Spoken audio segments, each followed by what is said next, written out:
बिस्मिल्लाहिर्रहमानिर्रहीम। अज़ीज़ तलब व तालिबात, आज हम एहसान दानिश की नज़म आज़ादी के आखिरी 3 अशआर की तशरीह करेंगे। शेर है कि तहय्युर है किताबुल्लाह ज़ेब ताक़ निस्या है, ताज्जुब है कोई करता नहीं तफसीर आज़ादी। तहय्युर हैरत, हैरानगी,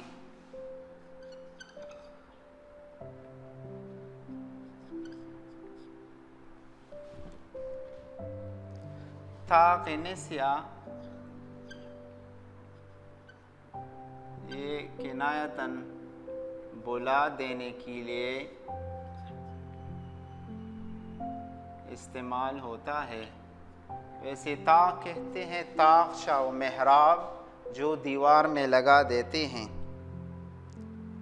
तो शायर शेर में कुरान की तालीमात के बारे में बतला रहा है कि दुनिया में वही कौमें कामयाब हुई, वो उरूज पर पहुंच गई जिन्होंने कुरानी तालीमात को अपनाया, जिन्होंने कुरानी तालीमात पर अमल किया। वो हमेशा के लिए दुनिया में सुरखरू हुई, कामयाबी ने उनके कदम चूमे।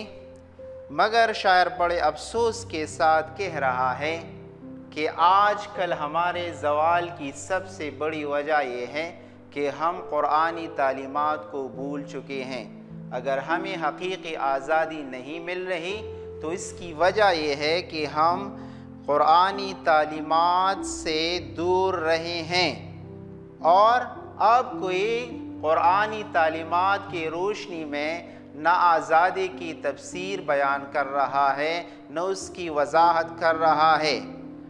अगर हम कुरानी तालीमात पर अमल करेंगे तो दिन दूर नहीं कि हम भी हकीकी आज़ादी हासिल कर सकते हैं। मगर शायर इस मौका पर बड़े ताज्जुब का इजहार कर रहा है कि हमने कुरानी तालीमात जो है भुला दी हैं, जिसकी वजह से ज़वाल में गिर गए हैं, ज़वाल के गड़े में गिर गए हैं, और मुसलमान कौम तरक्की की रास्ते से दूर होती चली जा रही है। अगर हम कुरानी तालीमात पर अमल करें, ख़ुद उसको अमल में लाए और अपनी आने वाली नस्लों तक कुरानी तालीमात पहुँचाए जिसमें आज़ादी का ज़िक्र है, जिसमें हकीकी आज़ादी है, जिसमें हकीकी कामयाबी है, तो वो दिन दूर नहीं कि हम भी अपने असलाफ का वो दिन दूर नहीं कि हम भी अपने असलाफ का वो मर्तबा पाए और दुनिया में सुरखरू हो जाए। एक शायर ने इसके बारे में क्या खूब कहा है कि वो मुअज़्ज़ज़ थे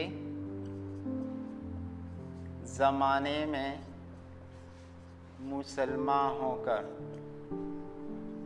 और हम ख्वार हुए तारिक कुरान होकर।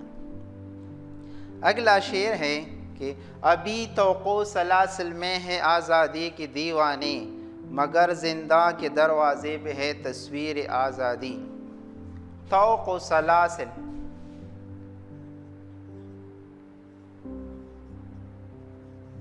यानी वो जंजीरें जो कैदियों के पाँव और गले में डाली जाती हैं। और ये हुआ जो क्योंकि अतफ़ आया है मुरक्कब अतफ़ी। जिंदा कहते हैं कैदखाने को।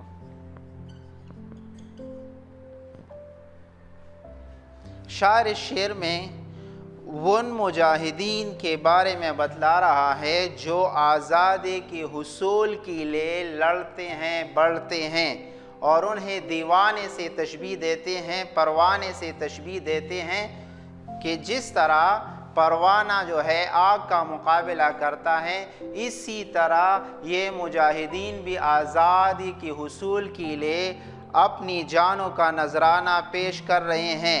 مگر بدقسمتی سے جو لوگ آزادی کی خاطر لڑتے ہیں وہ ابھی زنجیروں میں جکڑے ہوئے ہیں، وہ قید خانے میں ہیں، مگر ابھی تک ان کے عزم جواں ہیں اور وہ اس امید سے ہیں کہ ایک نہ ایک دن جو قربانیاں ہم نے دی ہے یہ رنگ لائے گی اور ہمیں حقیقی آزادی ملے گی۔ یعنی زندان کے قید خانے کے دروازے پر ابھی آزادی کی تصویر لگی ہوئی ہے اور وہ دن دور نہیں جب ان لوگوں کے، ان مجاہدین کے یہ کارنامے، ان کی یہ قربانیاں رنگ لائے گی اور حقیقی آزادی ہمیں ملے گی۔ آخری شعر ہے کہ تڑپ کر بزم دانش چلے آئے ہیں پروانے، اندھیروں سے مگر پھوٹی نہیں تنویر آزادی۔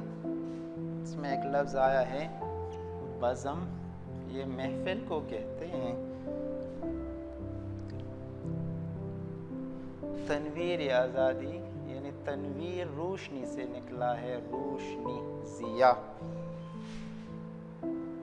شاعر کہتا ہے کہ جس طرح پروانہ شمع کی جانب بڑھتا ہے اسی طرح آزادی کے متوالے آزادی کے حصول کے لیے میدان جنگ میں آتے ہیں۔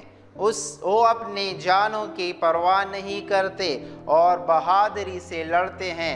یہ سلسلہ جاری و ساری ہے، وہ اپنا خون بہا رہے ہیں، آزادی کی حصول کے لیے قربانیاں دے رہے ہیں، مگر اب تک جو ہے وہ آزادی ہمیں میسر نہیں ہوئی۔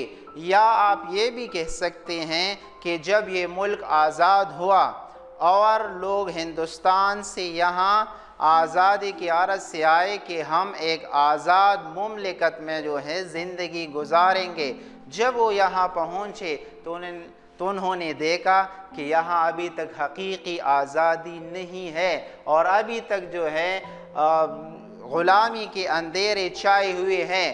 تو وہ دن دور نہیں کہ جب ان مجاہدین جو آزادی کا عزم لے کر آئے ہیں اگر ان کی کوششیں جاری و ساری رہی تو ایک نہ ایک دن یہ غلامی کے اندھیرے ختم ہو جائیں گے اور انہیں حقیقی آزادی جو ہے ملے گی۔ اور ان مجاہدین کو شاعر جو ہے پروانے سے تشبیہ دے رہا ہے، جس طرح وہ آگ کا مقابلہ کرتا ہے اور اس میں اسے اپنی زندگی نظر آتی ہے، اپنی خوشی نظر آتی ہے، اسی طرح ان مجاہدین کو بھی آزادی کی خاطر لڑتے ہوئے اپنی جانیں قربان کرنے میں کامیابی نظر آتی ہے۔ تو ایک نہ ایک دن ان اندھیروں سے وہ نکل آئیں گے، یعنی غلامی کی یہ زندگی ختم ہو جائے گی اور ہمیں حقیقی آزادی ملے گی۔ عزیز طلبہ و طالبات، ہم نے نظم آزادی کی تشریح کی، آپ اپنے الفاظ میں ان اشعار کی تشریح لکھ کے۔ شکریہ۔